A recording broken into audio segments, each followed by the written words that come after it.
त्या संबंधित उत्पादकाला किंवा उत्पादकाला 7 दिवसाच्या आतमध्ये त्यानं अपील करणं आवश्यक आहे की NABL लॅबमध्ये प्रत्येक उपकरणाचं कॅलिब्रेशन केलं जातं. तुमचं सॅम्पल फेल आलं म्हणजे काय तुम्हाला फाशी देतात का? तर नाही. तुम्हाला एक सुधारायची संधी आहे.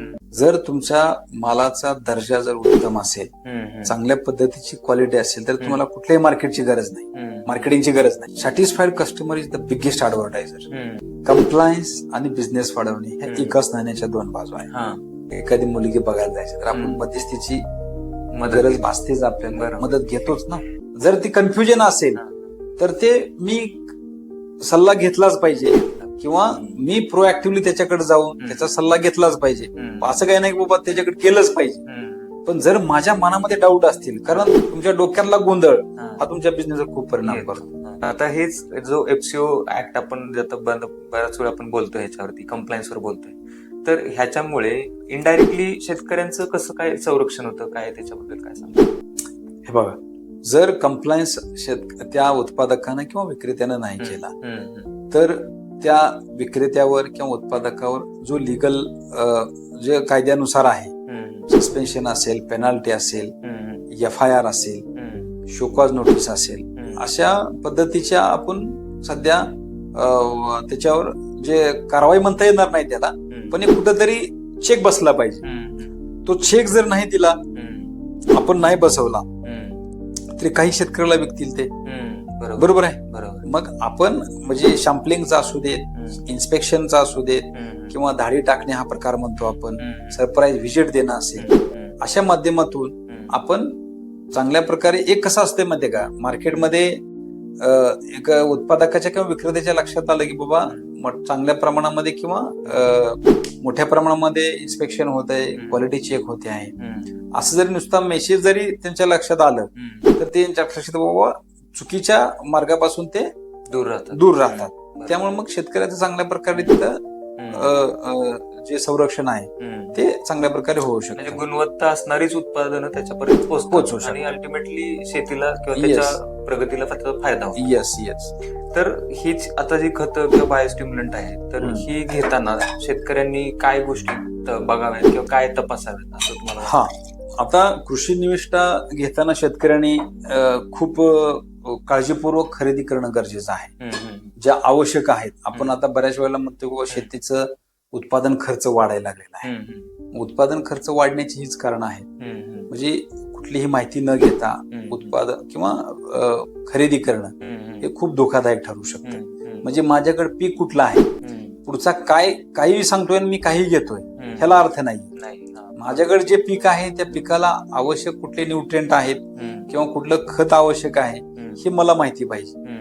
नंतर ते माहिती झाल्यानंतर आपण एखाद्या विक्रेत्याकडे जातो.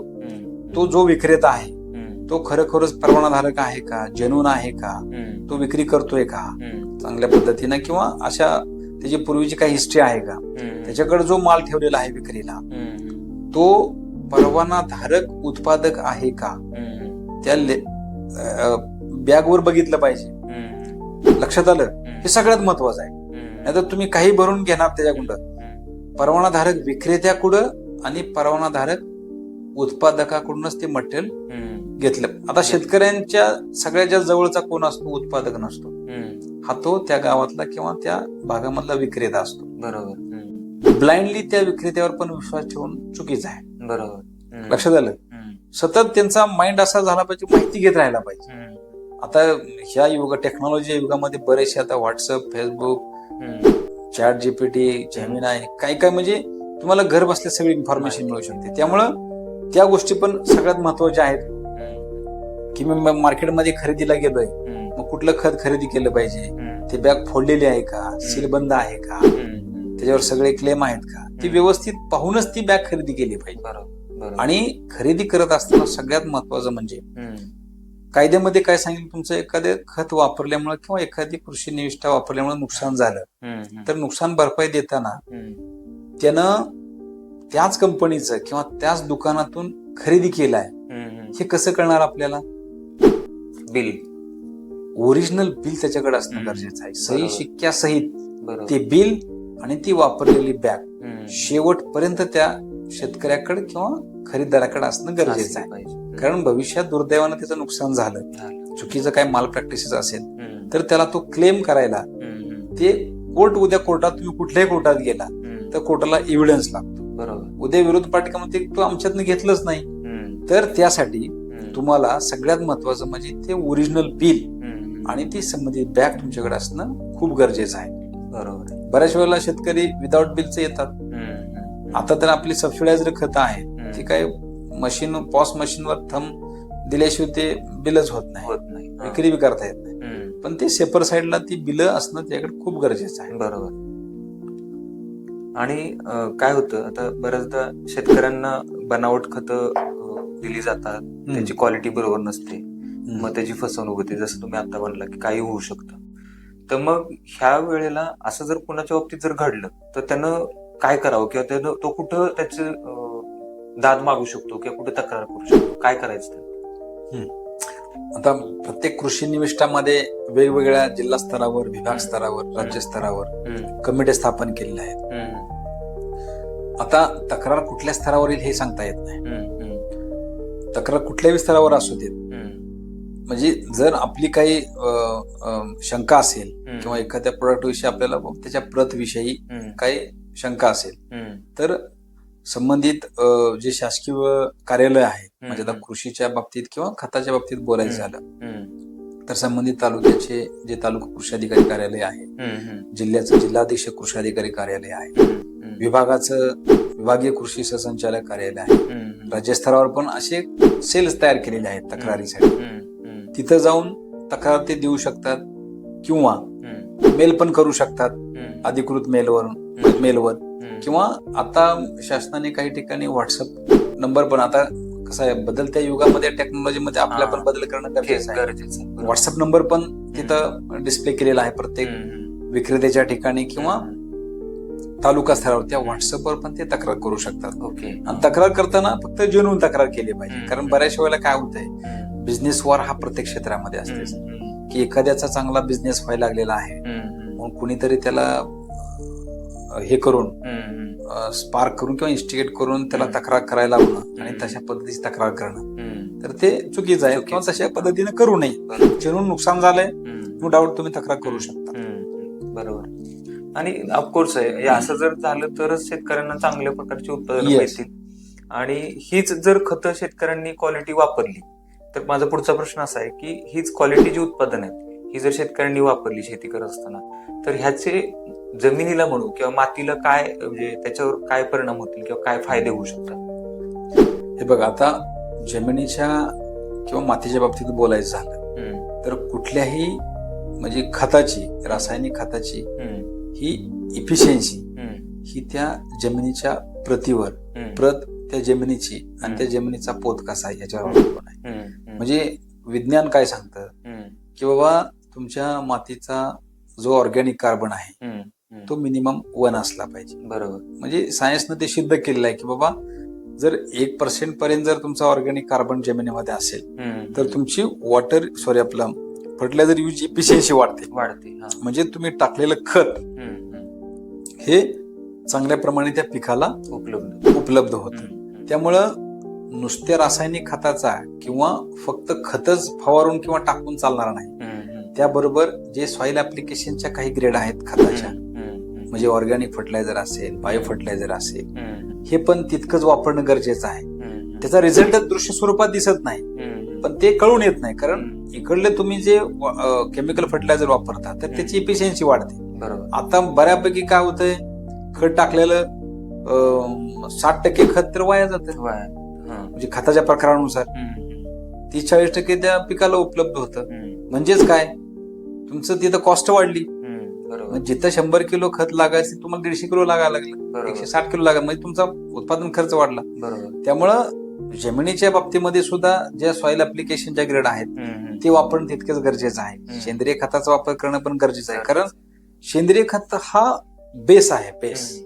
म्हणजे जोपर्यंत तुम्ही तुमच्या मातीची क्वालिटी चांगली नाही तोपर्यंत तुम्ही कितीही चांगली रासायनिक खतं फवारा, कितीही चांगली खतं टाका, त्याचा उपयोग होणार नाही. बरोबर. त्यामुळं तिकडं लक्ष देणं फार महत्वाचं आहे. म्हणजे जमिनीचं आरोग्य हे शेतीचा पाय आहे, त्याच्यामुळे 100% त्याच्यावर काम करणं महत्वाचं आहे. महत्वाचं. तर आता सर थोडस एक गंमत म्हणून आपण एक रॅपिड फायर करूया sir. Yes yes. तर फक्त एकच आहे, याचं उत्तर तुम्हाला एकदम 5 ते 10 सेकंदात फास्ट मध्ये द्यायचंय. ओके. तर एफसीओ ला एका शब्दात काय सांगाल? एफसीओ म्हणजे जर संज्ञा म्हणलं तर फर्टिलायझर कंट्रोल ऑर्डर, म्हणजे मी उत्पादकाचा आरसा समजेल. अच्छा. एफसीओ इज द आरसा. ओके. कंप्लायन्स की शॉर्टकट? कंप्लायन्स. ओके. टेस्टिंग की अंदाज? टेस्टिंग, नॉट अंदाज. ओके. लेबल अचूकता म्हणजे अॅक्युरेसी की मोठे दावे? 100% लेबल क्लेम, अचूकता पाहिजे. ओके. त्यानंतर क्वालिटी की मार्केटिंग? परत म्हणलं तर क्वालिटी. ओके. बिझनेस वाढवायचा असेल तर मार्केटिंग. शेतकऱ्यांचा विश्वास की नफा? शेतकऱ्यांचा विश्वास की नफा? 100% शेतकऱ्यांचा विश्वास. विश्वास वाढला म्हणजे नफा वाढणारच आहे. करेक्ट. Thank you sir. आता शेवटी एक रिक्वेस्ट अशी आहे की जे काही आपले व्ह्युअर्स आहेत, म्हणजे ते खत उत्पादक असू शकतात, मार्केटर असतात, किंवा रिटेलर असतील, किंवा शेतकरी आहेत आपले जे भारताच्या शेतीचा पाय आहेत, तर ह्यांच्या सर्वांसाठी तुमचा एक प्रेरणादायी संदेश किंवा तुमचं स्वतःचं मनोगत म्हणा, ते काय, म्हणजे तुम्हाला काय सांगावं वाटतं? तर ह्याच्यामध्ये मी असं सांगेन, जे उत्पादक आहेत त्या उत्पादकांना मला एकच संदेश द्यायचा आहे की मार्केटमधल्या कुठल्याही भूलथापांना बळी न पडता त्या आपल्या शेतकऱ्याला दर्जेदार अन्य उच्च प्रतीचं खत किंवा कृषी निविष्ठा कशा पद्धतीनं आपण त्यांच्यापर्यंत पोहोचवल्या पाहिजे ह्याच्यावर जास्त फोकस केला पाहिजे. कुठल्याही प्रकारे चुकीचे दावे करून, चुकीचे उत्पादन करून, विक्री करून नुकसान न करता एक चांगल्या पद्धतीचं एक ह्या क्षेत्राकडे संधी म्हणून चांगल्या पद्धतीनं स्कोप आहे, तर तशा पद्धतीनं करून शेतकऱ्याचं उत्पन्न आणि उत्पादन ह्या दोन्ही गोष्टी वाढवण्यावर उत्पादकानं फोकस केला पाहिजे.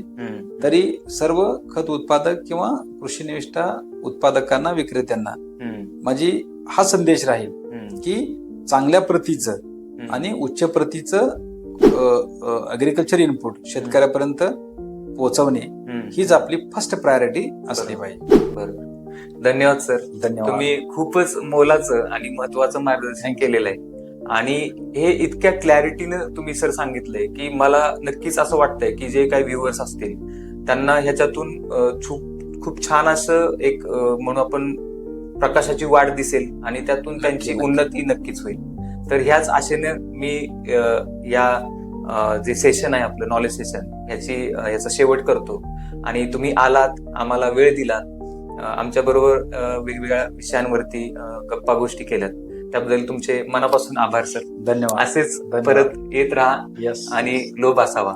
धन्यवाद. मंडळी, आजच्या या चर्चेतून एक गोष्ट स्पष्ट होते, कंप्लायन्स म्हणजे खर्च नाहीये, तर त्या तुमच्या व्यवसायाची ही सुरक्षा आणि विश्वासार्हतेची ताकद आहे. योग्य लायसन्स, योग्य गुणवत्ता आणि नियम हे जर आपण पाळलं तरच आपला व्यवसाय वाढू शकतो, आणि ह्याच्यामुळे शेतकरीही जिंकतो.